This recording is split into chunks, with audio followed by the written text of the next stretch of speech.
행위와 행위자를 관찰하는 장. 문. 지금 분명히 행위가 있고 행위자가 있고 행위 수단이 있다. 세 가지가 결합해서 과보가 있다. 그러므로 행위자와 행위가 있다. 답.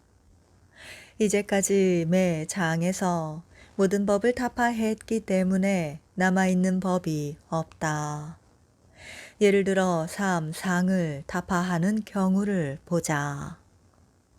3상이 있지 않기에 유의가 있지 않고 유의가 있지 않기에 무의가 있지 않다.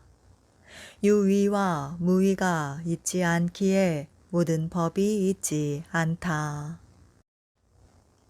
만약 행위와 행위자가 유의라면 유의를 다룰 때 이미 타파되었고, 만약 무의라면 무의를 다룰 때 이미 타파되었다. 다시 묻지 않아야 하는데 그대는 집착하는 마음이 깊어 다시 묻고 있다. 이제 다시 답하겠다. 실제 하는 행위자는 실제 하는 행위를 하지 않네. 실제 하지 않는 행위자는 실제 하지 않는 행위를 하지 않네. 만약 먼저 행위자가 실제 한다면 행위가 실제 할 것이니 행위하지 않을 것이다.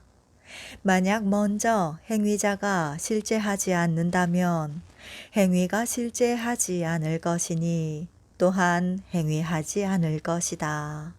왜 그러한가? 실제 하는 행위에는 지음이 없네. 이 행위에는 행위자가 없네.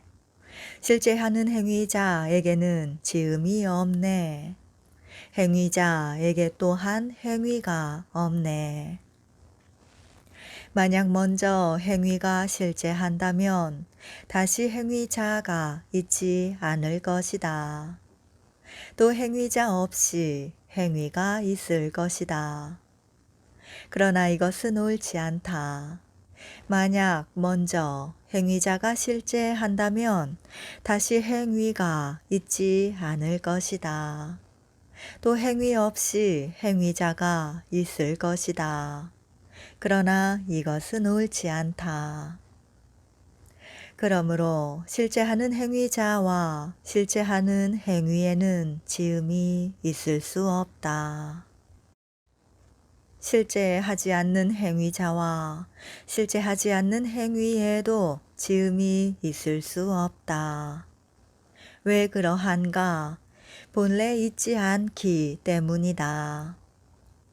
행위자가 있고 행위가 있어도 지음이 없거늘 하물며 행위자가 있지 않고 행위가 있지 않은 경우이겠는가? 만약 행위자가 실제하고 또한 행위가 실제한다면 행위자와 행위는 원인이 없는 것에 떨어지고 말리라.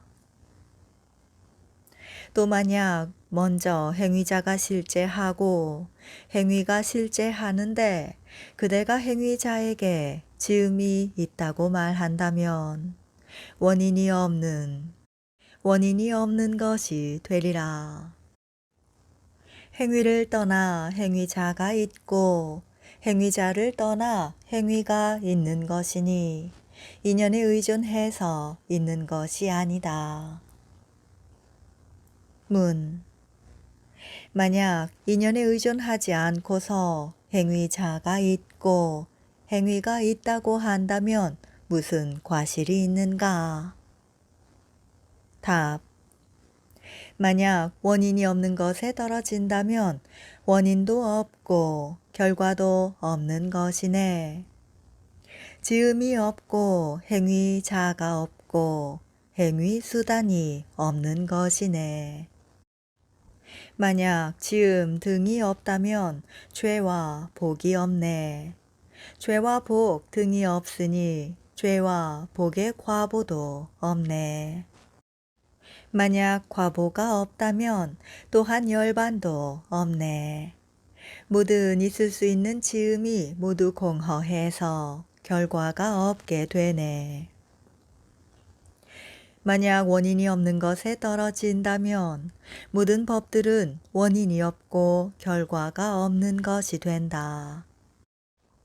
발생하게 하는 법을 원인이라 하고 발생하는 법을 결과라 하는데 이 둘이 없게 된다. 이 둘이 없기 때문에 지음이 없고 행위자가 없고 행위 수단이 없다. 또한 죄와 복도 없다. 죄와 복이 없기 때문에 죄와 복의 과보 및 열반의 도가 없다. 그러므로 원인이 없는 것에서 생길 수 없다. 문. 만약 행위자가 실제 하지 않으면서 실제 하지 않는 행위를 일으킨다면 무슨 과실이 있는가? 답. 하나가 없어도 행위를 일으킬 수 없는데 하물며 둘 다 없음이겠는가? 마치 화인이 허공으로 집을 만드는 것과 같다. 그저 말이 있을 따름이지 행위자와 행위는 없다. 문. 만약 행위자가 없고 행위가 없다면 지음이 있을 수 없다. 이제 행위자가 있고 행위가 있으니 지음이 있을 것이다. 답. 실제 하면서 실제 하지 않는 행위자가 두 행위를 할 수 없네. 존재와 비존재는 모순되기 때문에 한 곳에 둘이 있지 않네. 실제하면서 실제하지 않는 행위자가 실제하면서 실제하지 않는 행위를 할 수 없다. 왜 그러한가? 존재와 비존재는 모순되기 때문에 한 곳에 둘이 있지 않다. 존재는 확정된 것이고 비존재는 확정되지 않은 것이다. 한 사람, 한 사물에 어떻게 존재와 비존재가 있겠는가?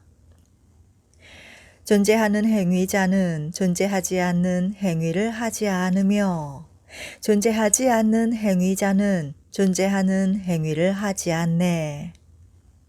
만약 행위와 행위자가 존재한다고 한다면 그 과실은 앞에서 말한 바와 같네.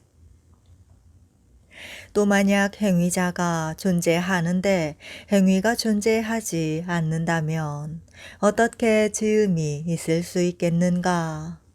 만약 행위자가 존재하지 않는데 행위가 존재한다면 또한 지음이 있을 수 없다. 왜 그러한가? 행위자가 존재하는데 만약 행위가 먼저 존재한다면 행위자가 다시 무엇을 짓겠는가?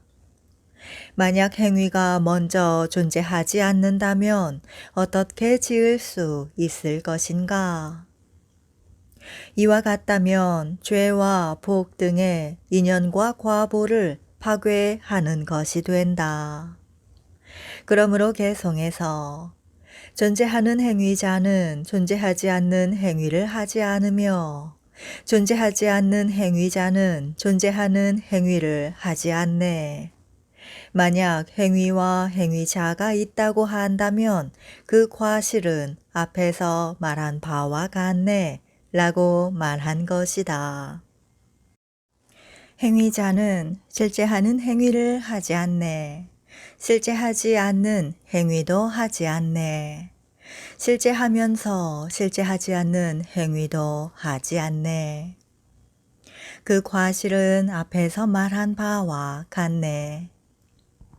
또 실제 하는 행위는 이미 타파되었다. 실제 하지 않는 행위도 타파되었고 실제 하면서 실제 하지 않는 행위도 타파되었다. 지금은 일시에 모든 것을 타파하고자 이 개성을 읊은 것이다. 그러므로 행위자는 세 가지의 행위를 짓지 않는다. 이제 세 가지의 행위자 또한 행위를 짓지 않는다. 왜 그러한가?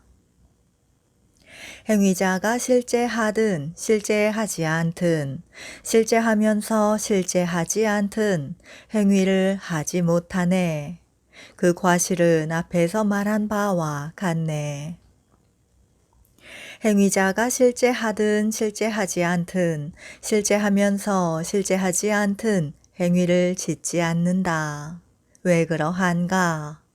앞에서 세 가지 과실의 이유를 든 것과 같이 여기서도 말해야 할 것이다. 이와 같이 모든 경우에 있어서 행위자와 행위를 구해 보아도 모두 얻을 수 없다. 문. 만약 행위가 없고 행위자가 없다면 다시 원인이 없는 것에 떨어질 것이다. 답. 이 행위는 무련에 의존해서 생긴 것이다. 가명으로 있다고 하는 것이지 확정된 것이 있는 것이 아니다. 그대가 말하는 바와 같지 않다. 왜 그러한가? 행위에 의존해서 행위자가 있고 행위자에 의존해서 행위가 있네. 행위를 성립시키는 이치가 이와 같으니 이 밖에 다른 것이 없네. 행위에 미리 확정된 것이 있는 것이 아니다.